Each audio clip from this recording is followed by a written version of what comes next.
घर में परिवार में कोई विघ्न है तो उस विघ्न के निराकरण हेतु तो आप आए ना। अगर आपको उसका समाधान मिल गया तो आप आनंद की अनुभूति करते हुए घर वापस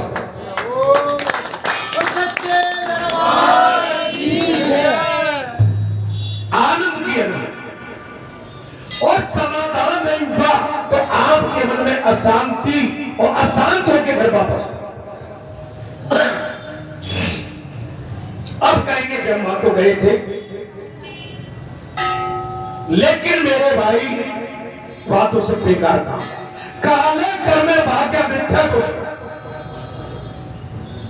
अब ये तपोभूमि को कोई अगर अनायास दोष लगाता है तो भी पातक है भाई, स्थान सिद्ध भगवान के हैं और भगवान के सिद्ध स्थानों पर किसी भी तरह की किंतु परंतु नहीं होना चाहिए। 12 दो परात व्यतीत होने पर आप देखेंगे 2 पहाड़, तब अगस्त जी इस प्रकार स्कंद भगवान ने कहा, तब अगस्त जी इस प्रकार दक्षेश्वर की उत्पत्ति बताई गई। अगस्त जी बोले पार्वती नंदन अब पार्वतेश्वर लिंग की उत्पत्ति का वर्णन भी कर डाला। तब कार्तिकेय भगवान ने कहा हे मुनिवर अगस्त, एक दिन हिमालय की पतिव्रता पत्नी मैना ने अपनी पुत्री पार्वती से पूछा, बेटी तुम्हारा और भगवान महेश्वर का कौन सा स्थान है? पतिव्रता नारी मैना ने अपनी कन्या पार्वती से पूछा, बेटी तुम्हारा और महेश्वर का स्थान कौन सा, कौन घर है, कौन बंधु है और तुम कुछ जानती हो तो बताओ, क्या रिश्ता है, कौन सा घर है, आप कुछ जानते हो तो बताएं। तब माता का ये वचन सुनकर पार्वती जी को बड़ी लज्जा हुई। कैसी लज्जा,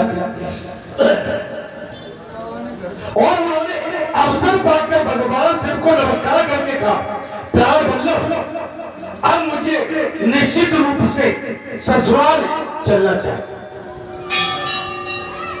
हो बाबा, यहाँ रहना उचित नहीं, अतः मुझे अपने घर ले चलना। पार्वती की ये बात सुनकर यथार्थ रहस्य की जानने वाले महाराज महादेव जी ने हिमालय को छोड़ दिया और अपने परम धाम आनंद वन में चले गए। हिमालय को छोड़ दिया, हिमालय ससुराल थी और ससुराल में ज्यादा देर तक रुकना ठीक हो। अच्छा हमेशा ध्यान कर लेना कि जो ससुराल में अपन बार बार जाते हैं वो भी ठीक नहीं, और ससुराल में ज्यादा देर तक रुकते हैं वो भी ठीक। ससुराल में तो केवल क्षणिक रुका जाए, क्योंकि ज्यादा रुकने से ससुराल में भी हमारी मान मर्यादा कम हो जाती है। हम जब कभी जाएंगे तो ससुराल में हमको संपूर्ण मान मर्यादा और सम्मान में परमानंद के हेतुभूत आनंद वन में आकर आनंद स्वरूपा पार्वती देवी अपने पिता के घर को और क्यों नहीं, आप जानते हो भैया, कोई भी, मैं कई बार का कोई भी बेटी जब ससुराल से, जब मायके से ससुराल जाती है तो मायके की सारी यादों को भूल जाती है। मायके की सारी हे संतों, हे महात्माओं, मैं कई बार आपके सामने कथा कहता हूं और कहता रहा। बेटी भी जब ससुराल के लिए उसका हम कन्यादान करते थे तो बेटी पर हमारा कोई अधिकार नहीं, मैंने कई बार कहा। लेकिन आज के युग में, कलयुग में, माता पिता बेटी के घर में भी हस्तक्षेप करने लगे। बेटी के घर में भी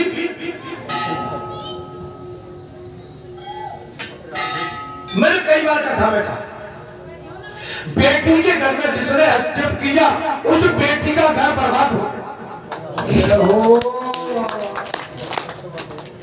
क्योंकि आप कन्यादान कर चुके हैं। कन्यादान के बाद बेटी पर आपका कोई अधिकार नहीं है। हे संतो, मेरी माताएं बहुत उतावली होती है, बार बार बेटी के घर फोन लगाए, कैसी हो तू? सास परेशान तो नहीं करती? अच्छा, अगर सास परेशान कर भी लेगी तो तुम क्या करोगे? जाके बताओ, क्या कर लोगे? मैं बहुत एक चीज बता रहा हूं। 10-12 साल हो गए मेरे पास कोई एक समाचार आया, मैं कहीं गया, मैंने देखा, मैंने एक ही बात कही थी, तुम्हारा घर अब ये नहीं है, तुम्हारा घर जी।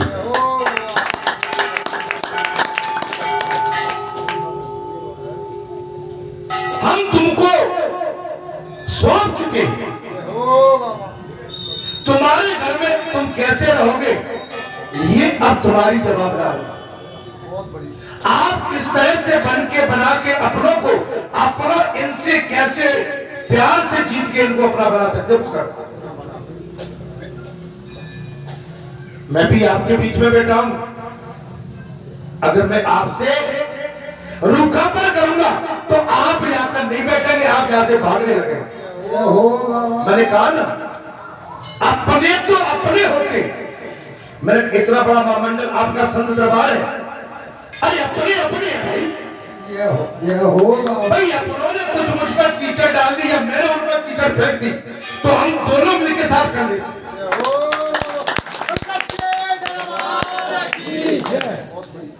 हम दोनों मिलकर साफ कर लेंगे, क्योंकि ये समय, ये स्थान और ये मंडल, ये धर्म का मंडप हमें नहीं मिलेगा, नहीं मिलेगा। मेरा सभी से विनती, अर्जी, अनुरोध है, बेटियों के घर में आप ज्यादा हस्तक्षेप न करें, बेटियों को स्वतंत्र छोड़ें। हाँ, अगर बेटी लाचार है, गरीबी है, हमारे घर में कुछ देने लायक है, मैं ये नहीं कह रहा वो मांगेगी नहीं, लेकिन बेटी की, या हम ही गरीब है तो बेटी, हम गरीब है तो बेटी से लेना मत, कभी भूखे मर जाते। बेटी का खा के जिंदा नहीं रह सकते और बेटी को खिला के जिंदा रह सकते।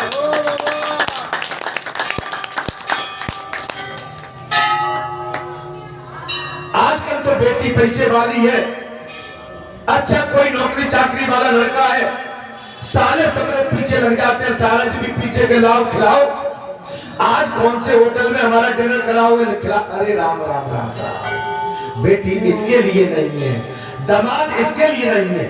अगर तुम्हारे घर में जो भी है तो जैसे भी है प्यार से अपने घर में उनको खिलाओ। अगर तुम्हें क्षमता बाहर डिनर देने की क्षमता नहीं है तो घर में दाल रोटी चावल तो है ना मेरे भाई, उनसे खाने की कल्पना कभी मत करना। अभी मैं शिवपुरी गया था, बेटी के वो कोई कार्यक्रम था, नहीं ये तुम्हारा खा के हम कहाँ जाए, निकल आए, भाई साहब मिल गए, घर चलो। अब भाई साहब के घर तो भाई बहन का अधिकार होता है तो खा लिया। बेटी के घर, बेटी के घर तो कम से कम आप खाइए। हमारे पुराने देवता जी बैठे, हमारे पूरे पुराने पुरखा बैठे हैं, बेटी के गांव का पानी तक नहीं पीते थे, खाने की बात तो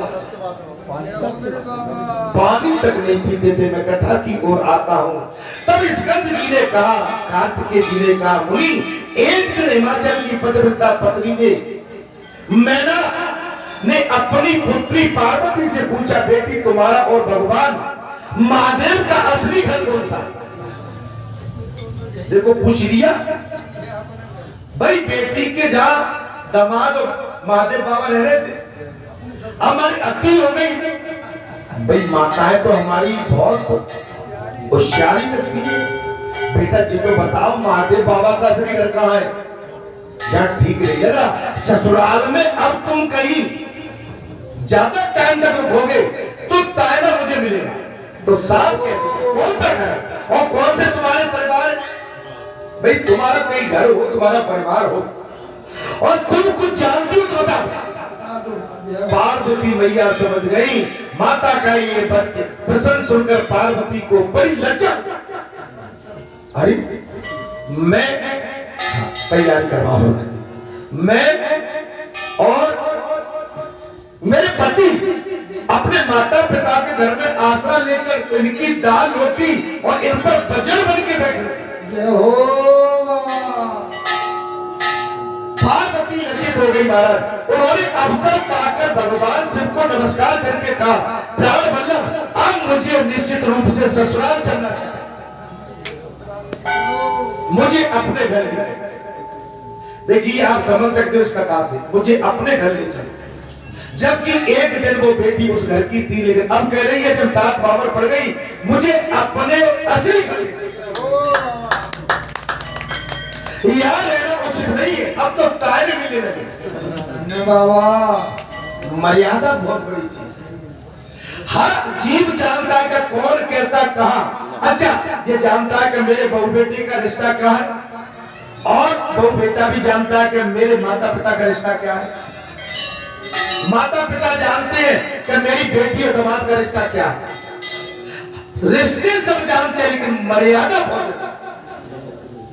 संतो अतः मुझे अपने घर ले चलो। पार्वती की ये बात सुनकर यथार्थ रहस्य को जानने वाले महादेव जी ने हिमालय को छोड़ दिया और अपने परम धाम आनंद वन में आए। परमानंद के हेतु भूत आनंद वन में आकर आनंद स्वरूपा पार्वती जी अपने पिता के घर को भूल गए, काशी में आ गया, सुख से रहने लगे। अच्छा एक बात और बता दूं, अगर तुम मामा भी लगती हो तो बहन के जहां कब तक पड़े रहोगे? अगर तुम भाई लगते हो तो बहन के जहां कब तक पड़े रहोगे? उतना ही। देखिए नातेदारी रिश्तेदारी मैं कहता हूं, अब तो पहले तो पुराने जमाने की बात है कि हम रिश्तेदारी में जाते थे तो एक दिन पहुंच के एक दिन विश्राम और तीसरे दिन चलते। लेकिन आज के युग में 3 दिन तक कोई नहीं छेड़ता।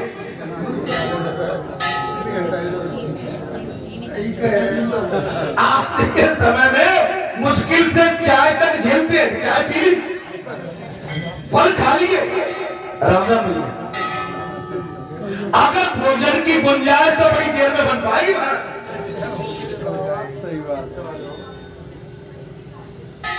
आजकल तो चाय नाश्ते बिस्कुट और नमकीन की प्लेट में काम हो रहा है, कोई नहीं झेल रहा। आज मैं एक बात और कह देता हूं, मैं महाराज 20-25 साल में ब्रांड मैनेज वो डोकर नहीं रहे थे, 25 साल में पहुंचा। कितने साल में? आप समझ लो बूढ़ा हो गया। 25-30 साल पहले तो काले बाल भी होंगे तो कछु तो पहचान रहे थे, कछु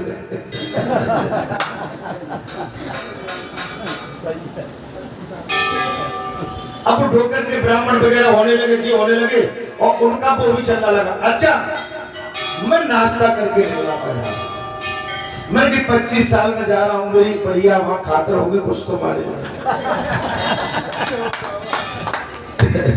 नहीं कहना चाहिए, लेकिन मैं तो बात बचा नहीं पाता। सबने खा लिया, बोले मेरे संग जो गए भैया तुमने खा लिया, बोले खा लिया, तुमने खा लिया, खा लिया। अब मैं बैठा हूं। अब वो भतीजा आया, साले का लड़का, काय फूफा जी कुछ खाएगा, कुछ खाएगा। तो मैं चुपचाप रहेगा, कुछ लाता होगा जी। अब महाराज टाइम हो गया मेरे चलने का, मैं जैसा गया था वैसा लौटा है। मैं उनकी बुराई नहीं कर रहा हूं भाई, काम में व्यस्त थे। और भाई मेला मंडन था, मैं बड़े उसमें था कि आज तो बढ़िया मैं 25 साल बाद कुछ मांग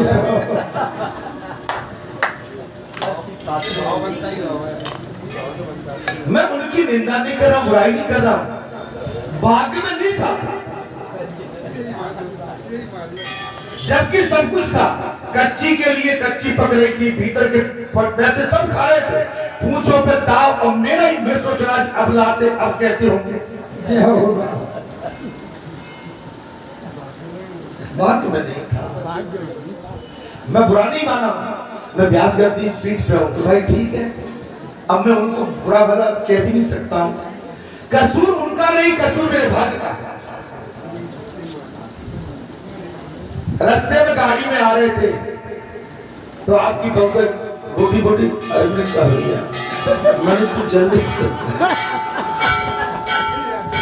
बोले हमसे तो कहा था कि खिला दिया। ऐसा हो जाता है। तो मैं तो 25 साल में गया मेरे भाई, पहले तो कानूनी सब भूल ही गए, लेकिन इतने भूल गए कि पेट भी खाली भूल गए। ऐसा हो जाता है, अपनों के साथ बुरा नहीं। अच्छा मेरे एक बात व्यासपीठ में बैठा हूं, मैंने कसे ही बुराई नहीं मानी, हालांकि मुझे बात मुझे नहीं कहनी थी, कह दी। ऐसा मौका आया भाई, जब पूरे परिवार को, घर को, गांव को खिला रहे, मेरे सामने खिला रहे, तो ये थोड़ी था कि मुझसे कोई दुर्भाव था। भूल हो गई, अब भूल हो गई। मैं ऐसा शर्मिला के बोल भी नहीं पा रहा, भैया कुछ तो दे दो।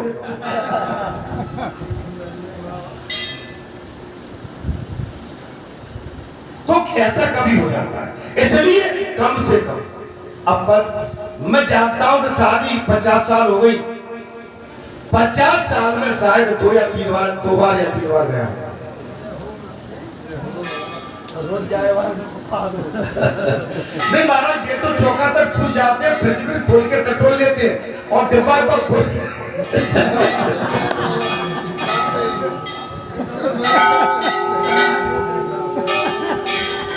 ये तो भीतर तक पहुंच जाते हैं, दूध दलिया दही को भी टटोल लेते हैं। ये तो आफत हम तुम्हारे, हम तुम जैसों की है कि वहां तक पहुंच ही नहीं पाए।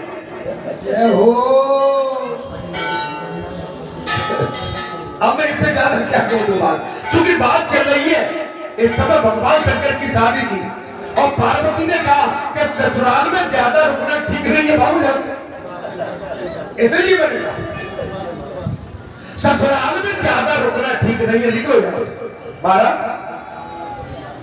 और पार्वती काशी में जाके अपनी ससुराल में मायकों को भूल गई। तदंतर एक दिन गौरी देवी ने महेश्वर भगवान से पूछा, भगवान इस क्षेत्र में अवच्छिन्न आनंद का समुद्र क्यों उमड़ रहा है, ये बताने की कृपा करें। माने बालाजी धाम ग्राम बरेठा में ऐसा क्या है कि आज गंगा दशहरा मंगलवार का दिन और आप देखो किस तरह से धूम मची।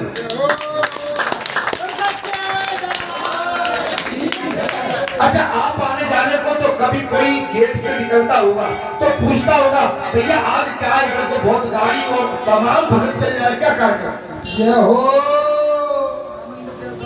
आनंद कैसा हो रहा है, ये देवी पार्वती ने पूछ लिया। गौरी का ये वचन सुनकर पिनाकधारी शिव ने कहा, ये 5 कोस का क्षेत्र मुक्ति धाम है, ये 5 कोस का क्षेत्र मुक्ति धाम।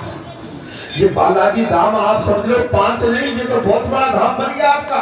यहाँ केवल आनंद ही आनंद की वर्षा होती है। आप मेरे बड़े बूढ़े बैठे हैं, यहाँ पहले आप अगर कोई बोरिंग कराते थे तो पानी नहीं निकलता, अब आप जान चाहते हो ये क्यों नहीं निकलेगा। ये इतने बड़े सेवक और रुद्र अवतार श्री हनुमंत बाबा यहाँ पर विराजमान है, जहाँ हनुमंत बाबा स्वयं रुद्र माने भगवान शंकर स्वयं अपने पानी रूप में विराजमान है, तो जल की कमी हो ही नहीं सकती। मैं आज एक और 10 दिशा है, यहाँ हम रहे न रहे, मैं अपने लिए कह रहा हूं, मैं आपके लिए नहीं। यहाँ इतने आनंद की अनुभूति करोगे आप, यहाँ पर इतना आनंद बरसेगा, यहाँ एक बहुत बड़ा अलग से शहर बसने जा रहा है, बहुत बड़ा। और जिसको हम बाड़ा मानते थे, सरापा मानते थे, उसकी टक्कर से भी बड़ी टक्कर का शहर बसेगा। आपकी एक एक इंची जगह सोने के भाव में जाएगी। आप बचा के रखना और बचा के रखना, बचा के भी रखना और बचा के रखना। आप अपनी प्रॉपर्टी को कहीं सेल आउट मत करना। आपके लिए जे लॉटरी खुली है, आप अपने निजी धंधे स्वयं कर।